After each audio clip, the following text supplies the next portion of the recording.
All right, so how did the colonists become more united before the Revolutionary War? If you know some of the answers to the do now and you want to just type them in the chat, please do. But we really want to think about ways that the colonists started to show their displeasure with the taxes and mercantilism. So how did the colonists start to revolt? How did the colonists start to rebel? They have all these taxes, they have all these laws. How did they show the king and the British soldiers that they were unhappy with those? What are some things that they did? I'll give everyone a little time to see if they want to write in the chat.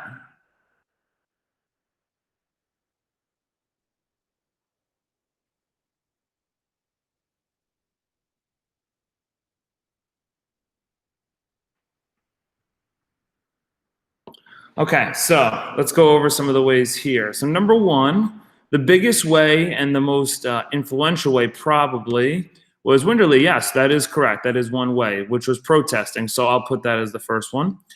So protesting can be done in a variety of ways. When you protest, you're out, basically letting everyone know that you're unhappy with a particular situation. So the colonists would obviously march the streets. They would chant certain things. The big one was no taxation without representation. They would go there and let everyone know what was going on. A law said boycott. Yes, absolutely. They boycotted British goods. So let's say the British taxed sugar, okay, because that is one of the major ones they tax. Let's say they tax sugar. The colonists would refuse to buy British sugar. So what would happen was the British goal was to make money, but since they didn't make since everyone was boycotting, and boycotting means you are voluntarily not being a part of something. All right, it's similar to protesting, but protesting is you're actively trying to let people know that there's a problem and you're unhappy with. Boycotting is you're just not going to partake in an activity. All right, so if you were to boycott a certain food because you're unhappy that the makers of the food did something wrong, then you can say you're boycotting and not purchasing the item. So what's going to happen is, since no one's purchasing the item, the British soldiers are not making their money back, so to speak. Okay. What was another thing? Another thing was, and we'll see a video of this, is they would tar and feather usually the tax collectors and other loyalists, which we'll talk about loyalists in a second. All right, so these were the three big ways that the colonists would basically show their displeasure with the British. All right, so how did they become more united? Well, whenever there was a problem, they would either protest together, they'd boycott together, or sometimes they go into this tar and feathering situation. Now, tar and feathering is where you're basically going to make the person look like a chicken and humiliate the person. And as you'll see here, ladies and gentlemen, I'm going to show you a quick video about 2 minutes long to really show you how horrible tar and feathering actually was and how mean it actually was. But what you're going to see is a tax collector going to, through the writs of assistance, basically board a ship and start taxing some of the items on board the ship, okay, through the writs of assistance law, which we learned yesterday. So I'm going to share this screen instead. Let me see if it comes up and you guys can see it. Okay, it looks like you can. If you can't see the video, please write in the chat immediately, but this should work. And who may you be, sir? John Hancock, ship owner. Not John Hancock, smuggler? Watch your words, sir. I'm an honest man being strangled by monopoly. Shame on you, sir! Shame on you! Shame on you! Shame on you! Shame on you!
A brutal and illegal act to enforce a political principle, Sam!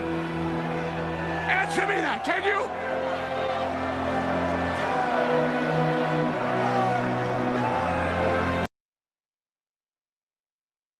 Okay, so you see the humiliation between the tar and feathering. It's no joke. Essentially, they would do this to the tax collectors. This was a criminal act, but since there were so many colonists, it was very tough to pinpoint who was doing what. So we'll go back to the notes here.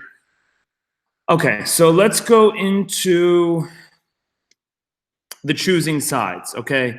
If you were in the colonies, you had to basically figure, are you going to be a patriot and be alongside the rebellion and the revolution, or are you going to be a loyalist? So these are two terms just to copy down. Let's first start with the patriot. So copy down a patriot. Many of the rebellions and the people that revolted were part of the patriot side. A patriot was a colonist who believed in gaining independence from Great Britain. And we'll talk more about this next week. The founding fathers were patriots. The people that you saw tar and feathering the tax collector there were patriots. They wanted to break away from King George, the King of Britain, and wanted their own country. They thought they should govern themselves, have independence. They really wanted nothing to do with the British. Now, the reality of the situation is a majority of the people in the country throughout the 1700s were not patriots. They were actually loyalists. There would be a switch as time goes on throughout the 1700s, but from the beginning of the Revolutionary War period, most of the people were actually loyalists. All right? A loyalist is a colonist who believed in continuing to have Great Britain controlling and protecting the colonies. They believed in King George and they believed in the monarchy, and they really did not want to have revolution. And as you could imagine, the patriots and the loyalists, who are American colonists, they essentially did not really want anything to do with one another. And in many times they would get into fights and scuffles and not like each other. All right, so a patriot and a loyalist were people who kind of believed in their own sort of way of how the colony should operate for themselves. All right, so I'll give you another 30 seconds to a minute to copy these down. You'll see these terms a bunch over the next week, okay? And, it's really something you need to understand, and we'll get into this when we get to the Revolutionary War. King George III and his army, Great Britain, had the best army in the world at the time. So going against the British was a very, very risky thing, because the thought was that if they were to send soldiers and fight the patriots in a war, they would absolutely dominate. So a lot of people were just scared that they would lose their colony or they would die from a war, so they just sided with the British and became loyalists. But as things happen, as you see some of the events unfold, and we'll look at the Boston Massacre today, the Boston Tea Party, we'll look at certain things where many people are going to move from being loyalists to eventually patriots. Okay?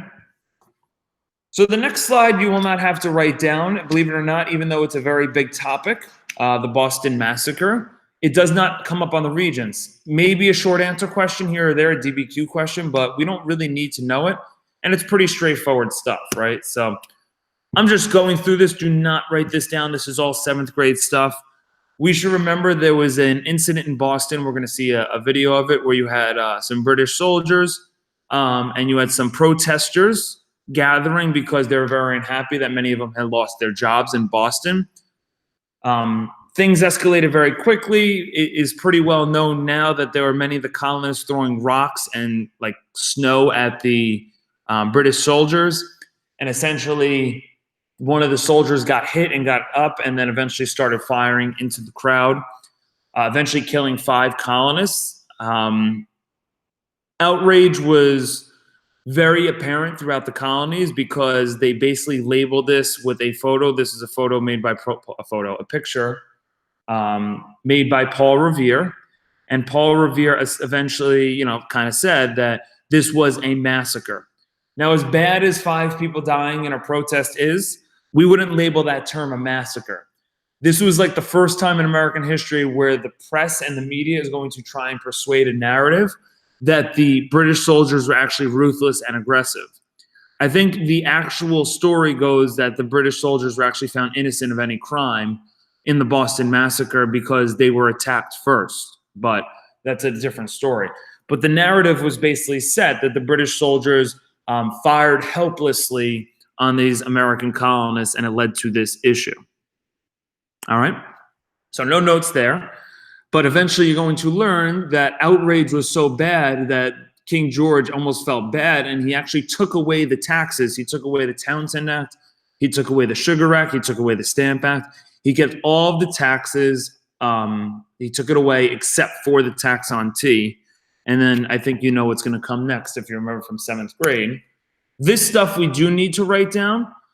If you know enough about the Boston Tea Party, you don't need to write down what's in blue, but you definitely need to write down what's in red. If you forgot everything about the Boston Tea Party, then you need to write down what's in blue and then copy down what's in red as well. Yeah, and we're going to get into that. Justin, you're correct. Essentially, you're going to have the colonists upset about the Tea Act because it's still the one tax that they still have imposed on them. They still don't have representation in government. The colonists were very upset by this Tea Act. So what they're going to do is they're going to dress up as Native Americans. Okay, they're going to dress up as Native Americans. This was a group called the Sons of Liberty. This was a very famous group of patriots in Boston. They're going to dress up as Native Americans, and they're going to board the British ship. Now, the British ship is bringing in that cheaper imported tea. And what they're going to do is they're going to throw the tea into the ocean as a form of protest. They're going to dress up as Native Americans to basically try and hide any blame, but everyone knows that it was the Sons of Liberty that did this. So the act of the Boston Tea Party itself is 7th grade material. However, the reaction to the Boston Tea Party is extremely important because that does come up on your Regents. This is where things really take a turn for the worse because the colonists showed their form of protest by overthrowing the tea, yet they're damaging property. Almost $1 million worth of tea is thrown into the Boston harbor. So King George III and Great Britain is going to be furious about this, and they're going to pass a law that is going to be specific to the people of Boston. And this is going to anger the British soldiers. So what they're going to do is part of the Intolerable Acts is, number one, they're going to shut down Boston Harbor. So many of the Bostonians, the people from Boston, Massachusetts, are going to lose their jobs. Okay? And they're going to pass something called the Intolerable Acts. All right? And the Intolerable Acts were passed by Britain. And if a student of mine is being intolerable, it's basically another way of saying we can't handle the student because they're just being ridiculous and unruly and unworthy right now. So the Intolerable Acts were basically a word to kind of say, and I think sometimes they're known as the coercive acts, but you need to know them as the Intolerable Acts. They were passed by Britain to basically say to the colonists that since you're acting like little babies and throwing out millions of dollars of tea into the ocean and protesting, we're now going to treat you like children. So they're going to take away the Bostonians' basic rights. So they shut down Boston Harbor. The people of Boston had curfews. They had to be inside, I think, by 7 p.m. If they were found outside, they would be basically thrown in jail. Many of them were forced to lose their jobs. They put more tax collectors. They put more British soldiers in Boston to kind of control the people. So this obviously just made things worse. Okay? So let me see one thing quick. Okay, so we're good. All right, so you have the definitions down. I'll give you another 30 seconds. What we're going to do is, you saw this video last year. It was called America, the Story of Us. Okay, you've definitely seen it last year, but I'm just going to show it again for some review to see how the Boston Massacre kind of went down, and a little bit of the Boston Tea Party. Then we'll come back to our notes quick, and then we'll finish the video. All right, please let me know if you have any questions, okay, as the video goes on, but I'm going to mute myself and share a different tab so we could watch this.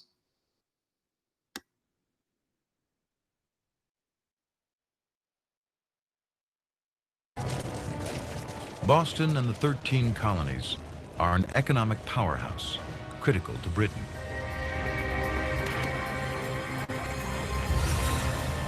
Nearly 40% of everything exported from Britain makes its way to America.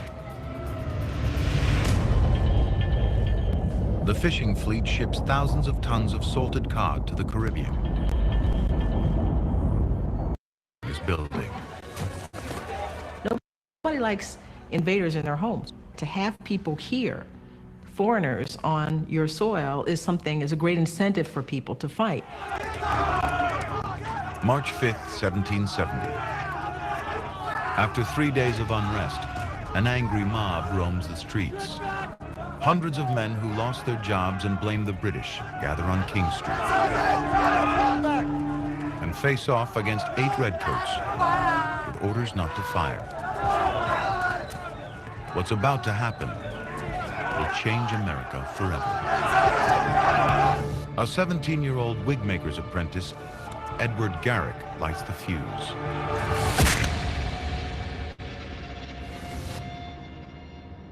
This is how wars start.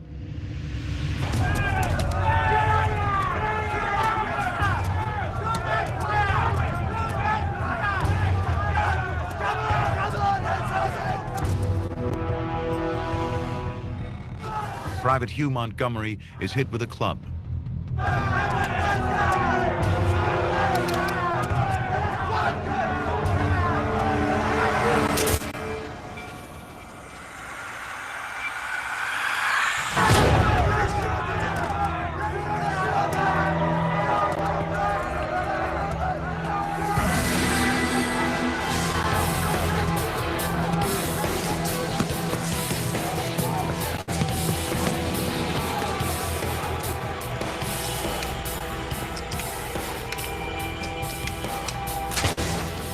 An African-American, Crispus Attucks, dies instantly.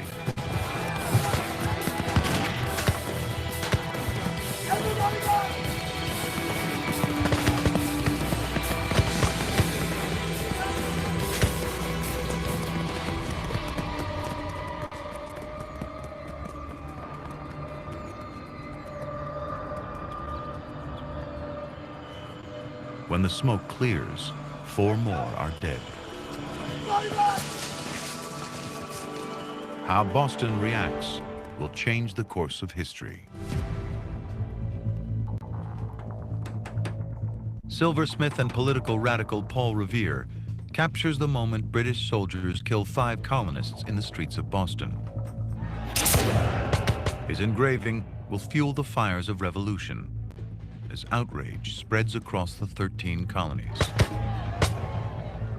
Unhappy Boston, see thy sons deplore, thy hallowed walks besmeared with guiltless gore, whilst faithless Preston and his savage bands, with murderous rancor, stretch their bloody hands. The most formidable army in the world, firing on an unarmed crowd. An explosive image with a title that says it all. The Bloody Massacre. There was the old joke, you give me a picture, I'll give you a war. Those who wanted to stir things up and to make a statement and maybe even lead a revolution, it made them able to rally others to their side. News spreads fast. The colonists are avid readers, a legacy from the first Bible-reading Puritans in Plymouth. Boston has the first weekly newspaper. There are now more than 40 papers across the colonies. And the new Postmaster General, Benjamin Franklin, has introduced a revolutionary postal delivery system.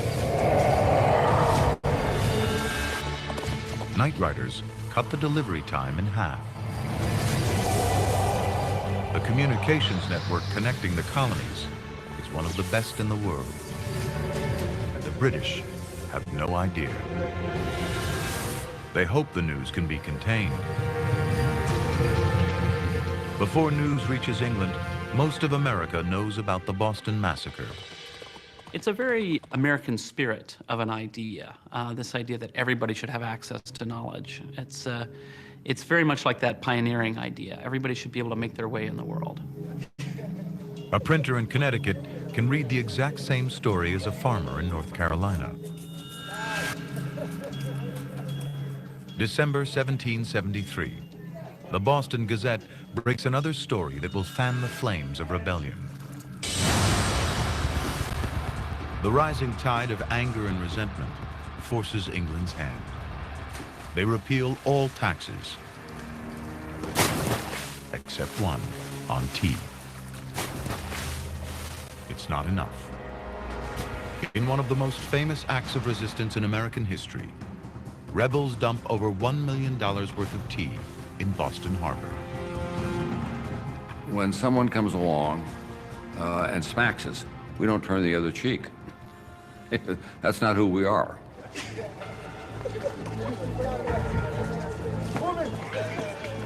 The British respond by shutting down Boston Harbor,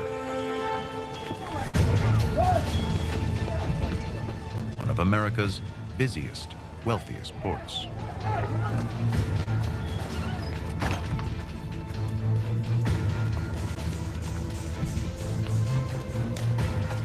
Come on out. Hundreds lose their jobs. Come on out. The British mean to strangle any resistance from the rebellious colony of Massachusetts. America is about to change forever.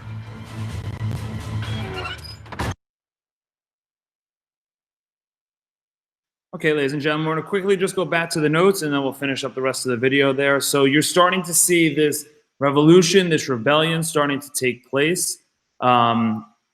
But we need to look at two more final events before we actually get into to the actual Revolutionary War part. So I'm back with the notes again. You don't need to copy this thing down. Again, you're just listening.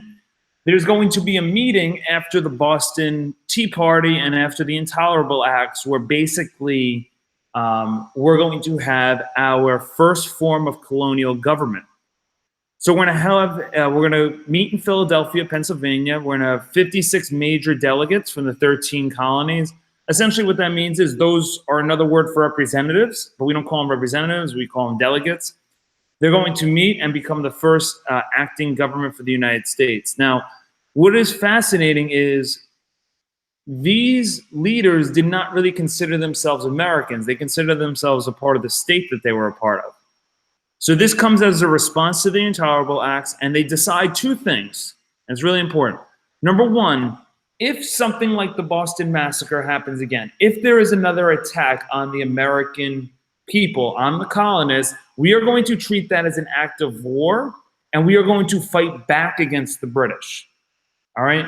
Number two, this is the first time the 13 colonies become united. Okay, it used to be if you were from New York, you just cared about the New York colony. If you were from Virginia, you just cared about the Virginia colony. Now they know if they want to have a chance to fight the British and actually become independent, they need to come together and do it together.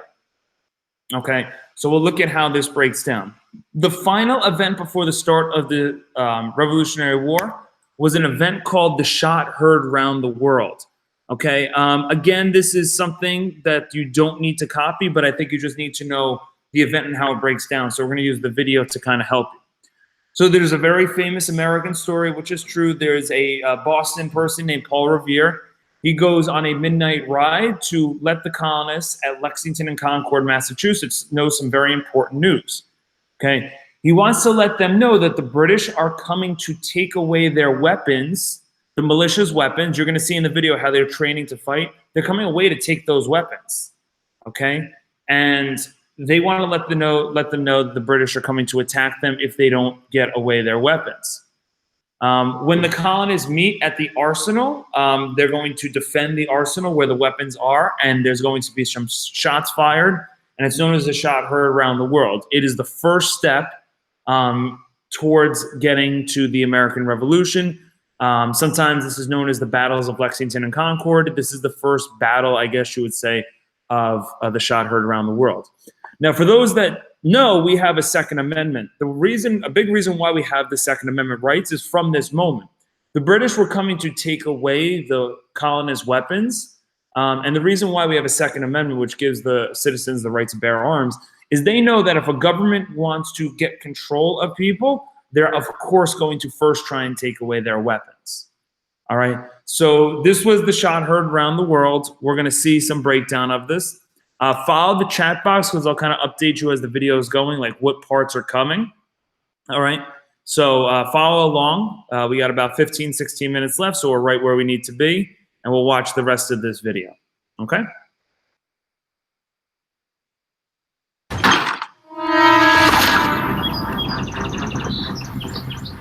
Tensions escalate far beyond Boston. Settlers are pushing west. Many have their eyes set on new land west of the Appalachians. But to protect Native American lands, England has banned settlements along a boundary called the Proclamation. Hundreds are evicted from their homes on the frontier. September 5th, 1774.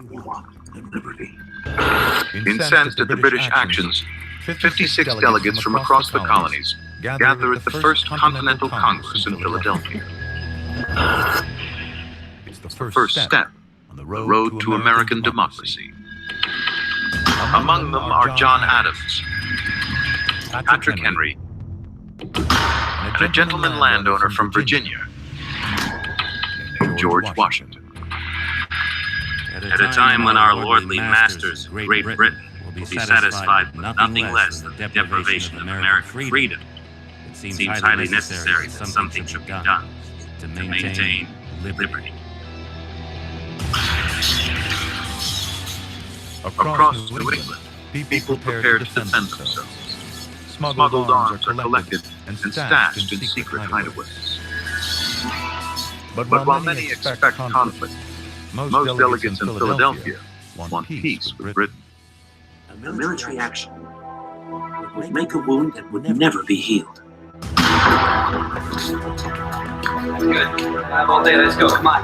The First Continental Congress resolves that a British attack on any one colony will be regarded as an attack on all of them.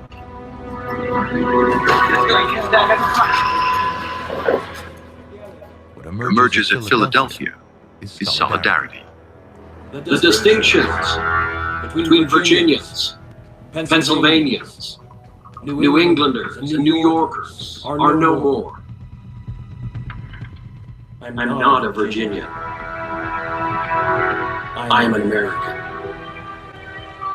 The future of the 13 American colonies hangs in the balance. Oh, geez, guys, was that tough to hear? I'm sure that was probably a little tough to hear with the echo because I didn't turn off my microphone. I'm really sorry about that. But yeah, essentially, this is a huge moment because we are now saying we are trying to be united. That's a very powerful word. I am not a Virginia. I'm an American. This is something that we were not used to really hearing and understanding at the time. All right, so we're really trying to unite as a country to fight against the British. Now, you're going to see militias getting ready to fight. They're going to be ready on a moment's notice because they know that if the colonists get attacked again, the Patriots are going to step up and fight back against the British. They're not going to let them attack us again. So let's see how this breaks down here, and then we're getting to the shot heard around the world.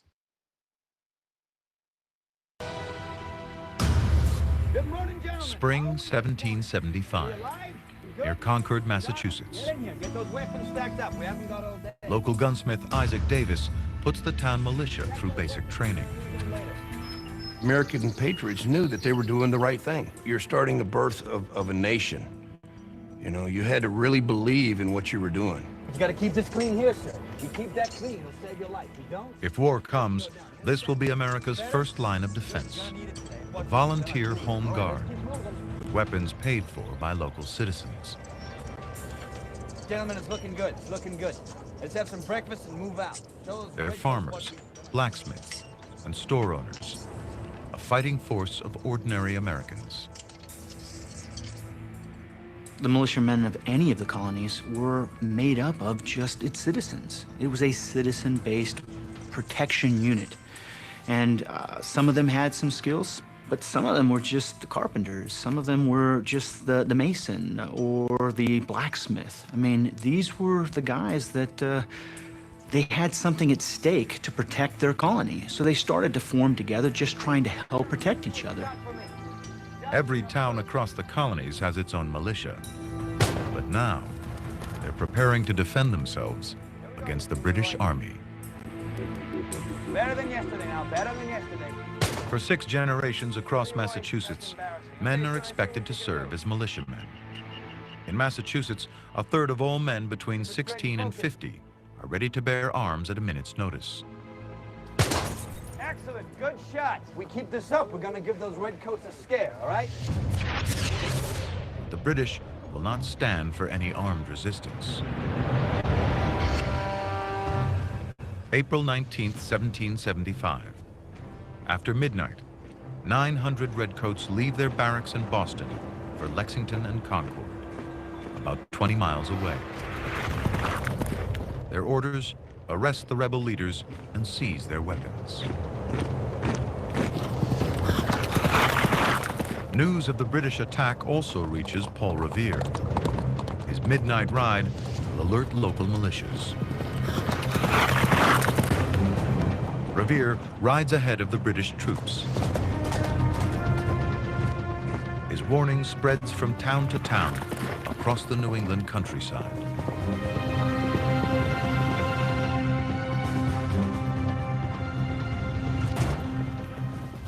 Paul Revere reaches Lexington in time to spread the word. The British are coming. We need to warn the militia. Get them together. Come on.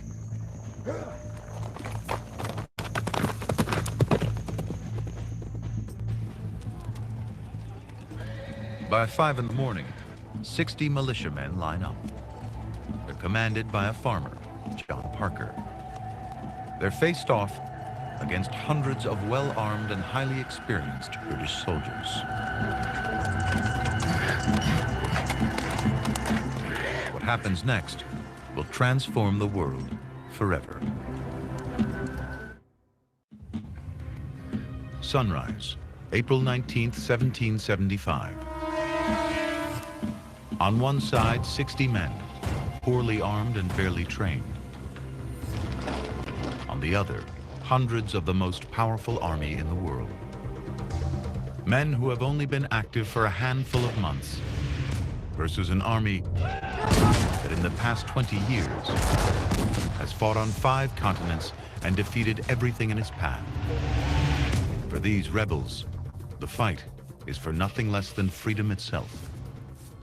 These guys were revolutionaries, they were scallywags, they were rebels, some of them were gentlemen farmers, some of them were overeducated, some of them were undereducated. It really was the birth of a nation. The Lexington militia gathers on the village common, dairy farmers and shopkeepers. But also among them are free African Americans and slaves. It is a unique experience that African Americans have had in the military in America. African Americans fought for the country even before it was a country. African Americans like Prince Estabrook. You give me training, you give me a weapon, and I can perform as well as you can, then there is no power on earth that's going to hold me down forever. Stand your ground. Don't fire unless fired upon. But if we mean to have war, let it begin here. Captain John Parker once fought on the side of the British. A quarter of the men standing at his side are related to him.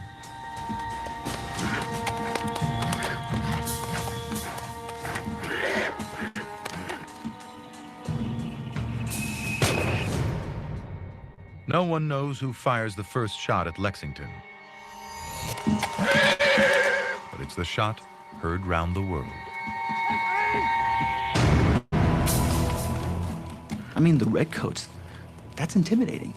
The way they move, the way they march, the way they execute on that open space. I imagine on some level for the guy who works the printing press, this is overwhelming, beyond anything you could possibly articulate in words.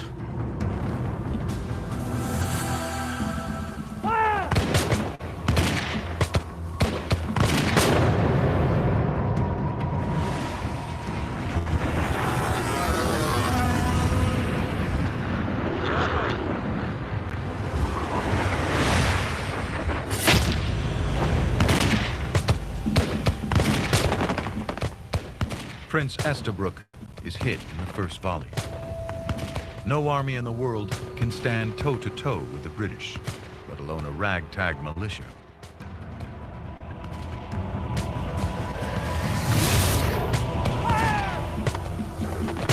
The British fired up to 4 times the rate of the militia.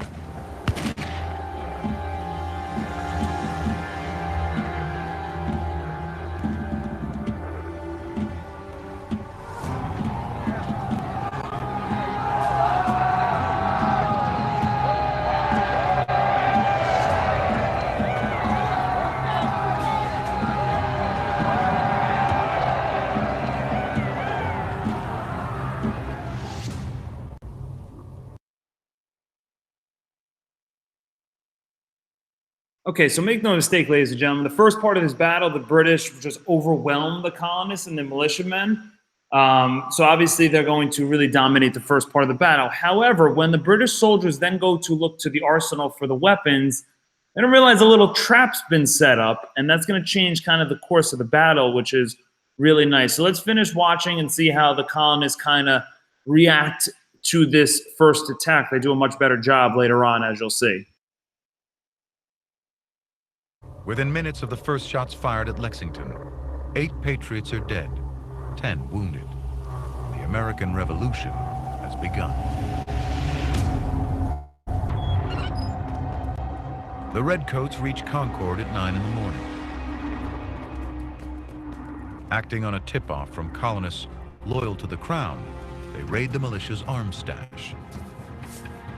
But the rebels have got there first, hiding almost everything.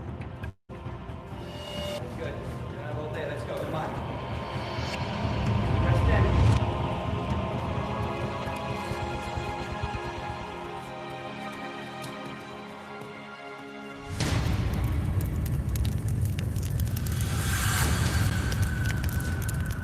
They continue to search for weapons, giving the Patriots more time to spread the word.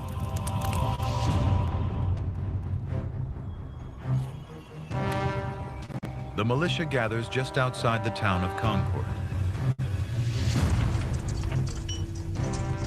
By late morning, more than 1,000 have arrived from the surrounding villages.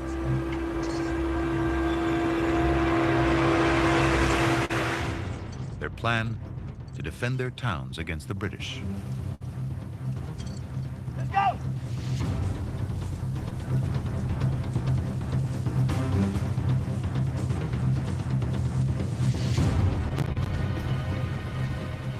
The British soldiers left their barracks 15 hours ago. Now, they face a 20-mile march back to Boston.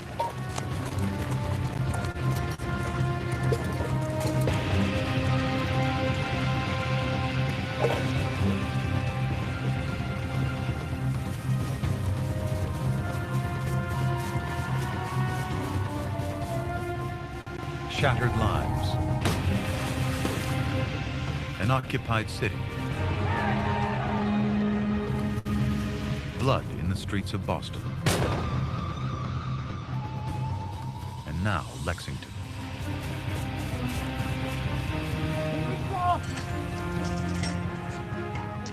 A people unified in the fight against tyranny.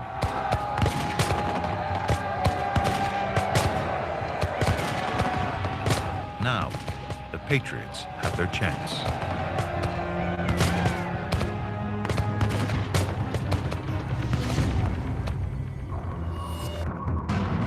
Gunsmith and militia leader Isaac Davis takes a bullet through the heart.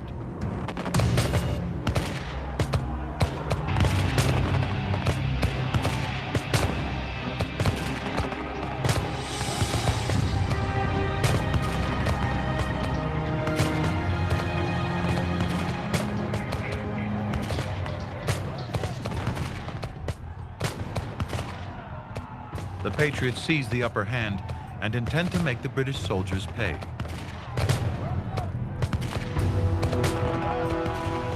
They shadow the Redcoats' march, firing on them the entire way. A third are killed or wounded.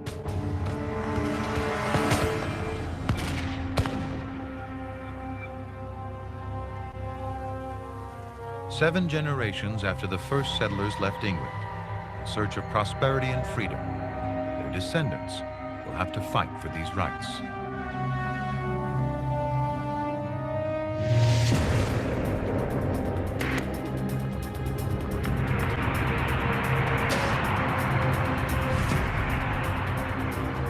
Standing in their way is the might of the world's greatest military superpower.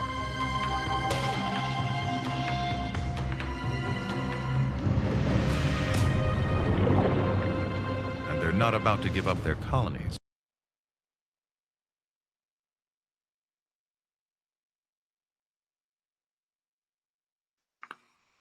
Okay, ladies and gentlemen, so that is officially the start of the Revolutionary War.